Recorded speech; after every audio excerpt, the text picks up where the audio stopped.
Classe de première, les suites arithmétiques partie 4, somme de termes consécutifs d'une suite arithmétique. Voilà, et dernière chose que j'ai besoin de vous apprendre à propos des suites arithmétiques, mais là c'est seulement pour les séries scientifiques, c'est comment on va calculer une somme de termes consécutifs d'une suite arithmétique. Alors, pour commencer, je vais simplement vous apprendre à calculer la somme des premiers entiers naturels, des n premiers entiers naturels. Pour l'instant, on va prendre n égale 10 pour vraiment partir d'un cas très concret. Je voudrais calculer 1 plus 2 plus 3 plus 4 plus 5 plus 6 plus 7 plus 8 plus 9 plus 10. Eh bien, pour calculer facilement cette somme, je la réécris à l'envers. Cela, c'est quand même la somme des termes consécutifs d'une suite arithmétique de premier terme 1 et de raison 1. Et pour toutes les suites arithmétiques, ça va fonctionner pareil. Ça va être le même principe. 10 plus 9 plus 8 plus 7 plus 6 plus 5 plus 4 plus 3 plus 2 plus 1.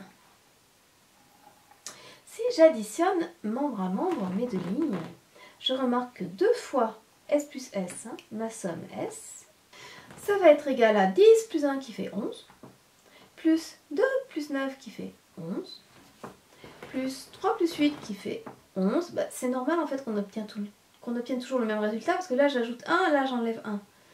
Plus 11, plus 11, plus 11, plus 11, plus 11, plus 11, plus 11. Ça fait combien de 11? Eh bien 1, 2, 3, 4, 5, 6, 7, 8, 9, 10. C'est égal à 10 fois 11. J'ai donc 2 fois ma somme S, qui est égale à 10 fois 11. Du coup, ma somme S, elle sera égale à 10 fois 11 sur 2, c'est-à-dire à 5 fois 11, elle sera égale à 55.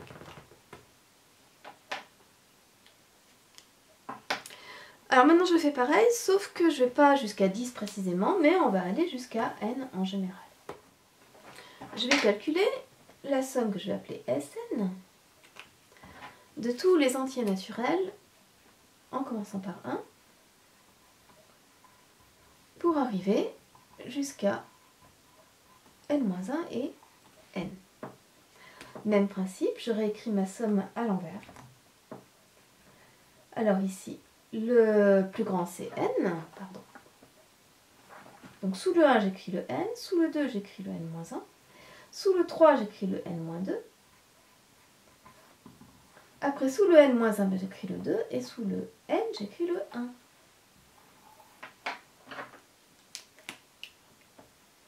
Je fais une addition. 2 fois ma somme Sn,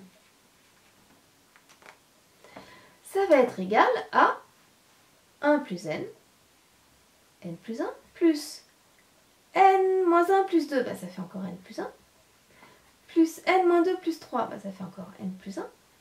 Ça va être égal à un certain nombre de fois n plus 1. Combien de fois? C'est facile à compter. 1, 2, 3, n fois. Donc 2 fois notre somme Sn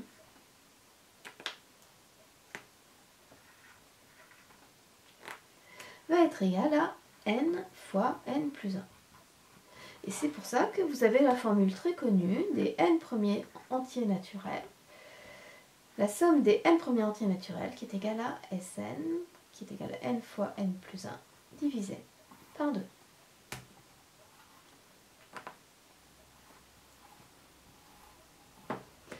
Donc qu'est-ce que ça donne si je vais jusqu'à 100? Bah, ça va faire 100 plus 100 que multiplie 101 sur 2.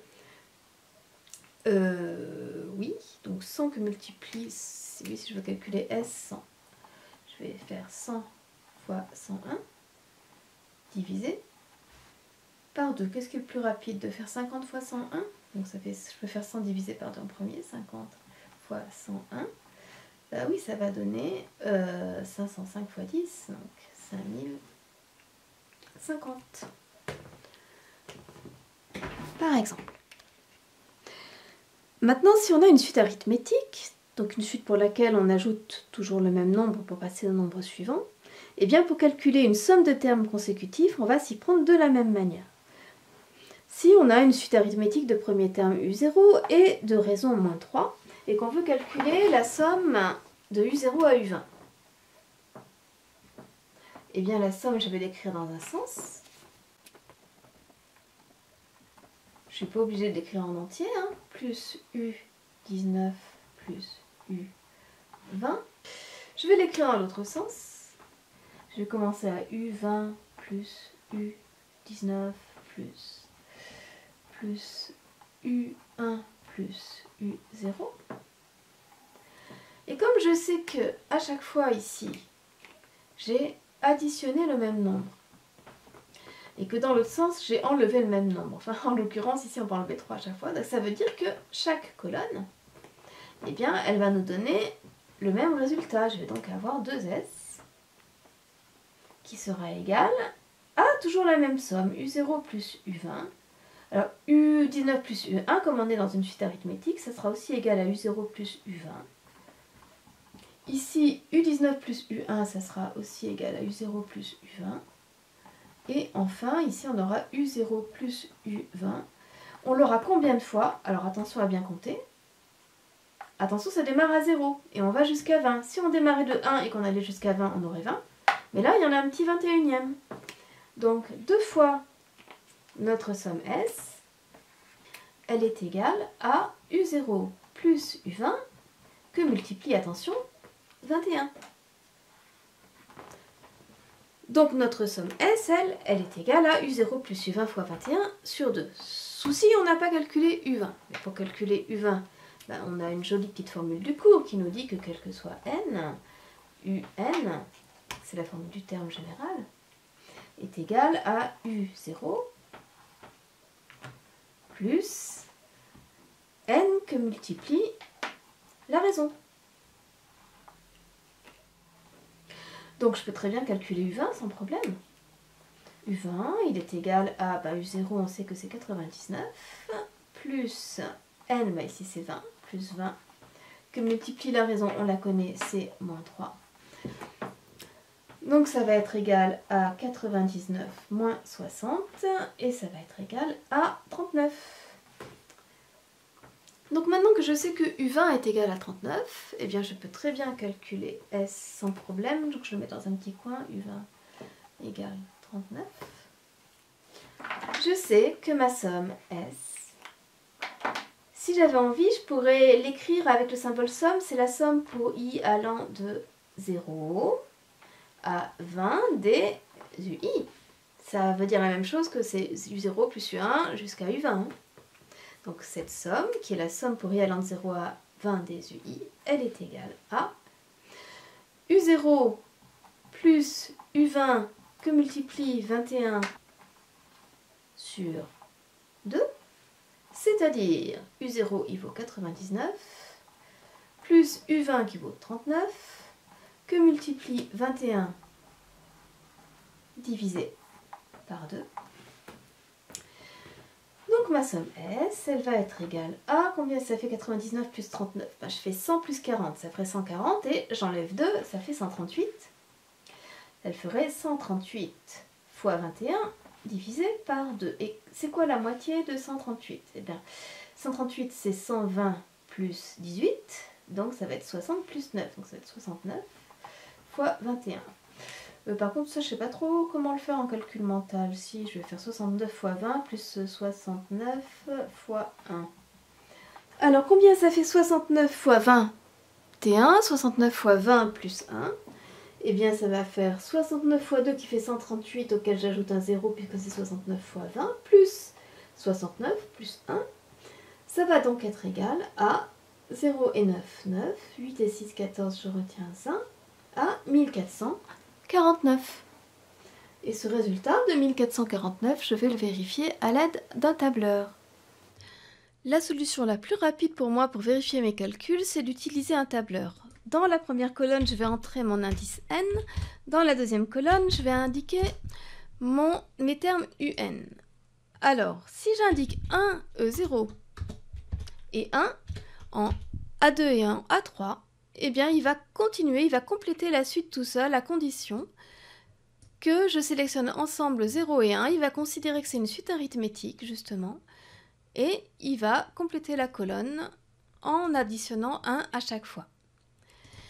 Alors, j'avais dit ici que le premier terme U0 était égal à 99. Alors, la méthode classique pour lui faire afficher une suite, c'est d'écrire ici une formule, en commençant par égal, pour une formule, la cellule du dessus, à laquelle je vais enlever 3, puisque la raison était moins 3.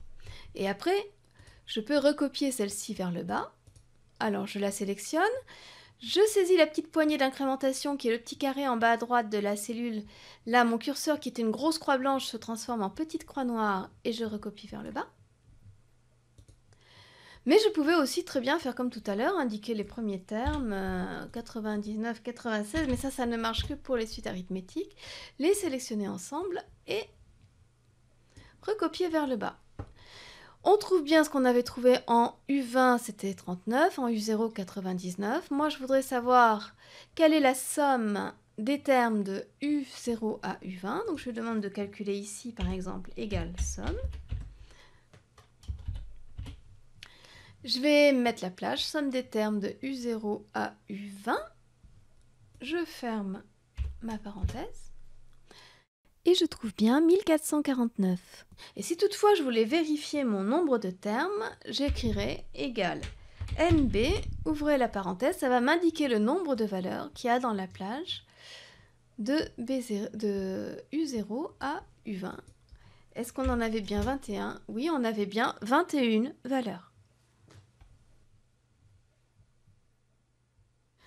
Si, je suis en train de préparer une fiche d'exercice qui s'appelle 15 exercices sur les suites arithmétiques que je vais mettre sur le site www.letableunoir.net à la page des premières S.